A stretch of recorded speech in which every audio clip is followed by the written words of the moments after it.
Hey everyone, Spoiling Steam here.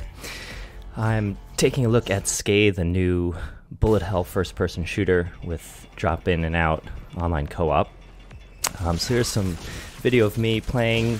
This is one of the early stages. You can see the typical enemies, the shards, which I'm not sure the purpose of those.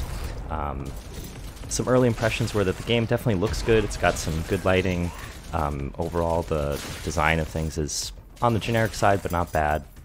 The biggest problem you'll see is that, one, the enemies aren't too exciting. The level design also is pretty straightforward and a little bit confusing to kind of find where you're going. And this is the starting weapon, which you have for way too many hours. The layout of when you might find a weapon is determined by the different levels in the maze in the map, which you'll see soon. But there's a button to wipe off your face that you just saw, which is something. Health pickups are also few and far between. Kind of relies more on a life system, which resets you either right back to where you died or some small distance, which is a bit confusing sometimes.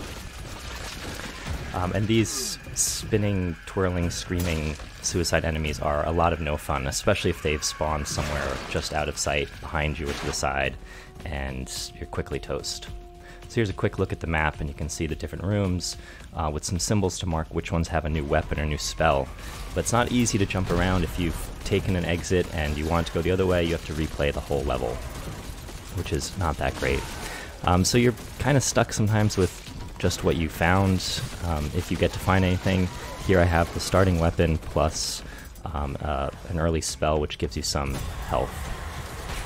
This is the invincibility pickup, which is pretty cool. Kind of shows off one of their filter effects that you can enable also for different view styles, which you unlock by collecting a bunch of runes.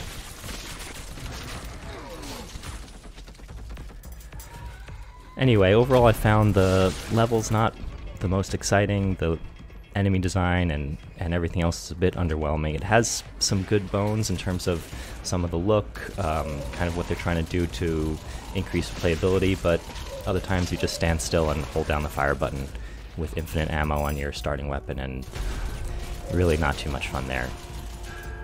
I have heard that the co-op is a lot of fun, or at least more fun, and I think anytime you have someone to play with, that can be enjoyable. I did not try it out. Instead, I kind of ran through and tried to get a feel for the different levels. And the alt fire on the starting weapon is those kind of tightly packed rockets.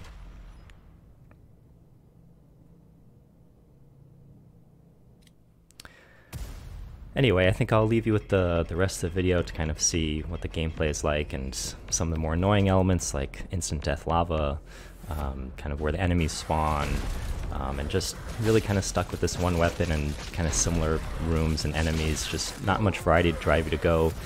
In the developer videos, the other weapons and stuff looked very cool. I just didn't get a chance to see them due to the design, which I think could definitely be improved. So hopefully some patches will improve some of the balance, maybe sprinkle in weapons elsewhere. The layout of the map, as far as I can tell, is not random, so really this just needs to be tuned a bit better. Right now it's really asking for people to grind through a bunch to get to better parts, and I think that's been a turn-off for a lot of people, but hopefully that could be fixed and build off of the hard work that a two-player team has put into this already. So you can see the map, and I'll head to a boss level at the end, a mini-boss level, so you can see that fight, which is not bad, but the only reward is an item that you collect to get to the final boss. So again, nothing really driving you forward too much. Alright, that's it for me. Check out the full written impressions on boilingsteam.com, and I'll catch you next time.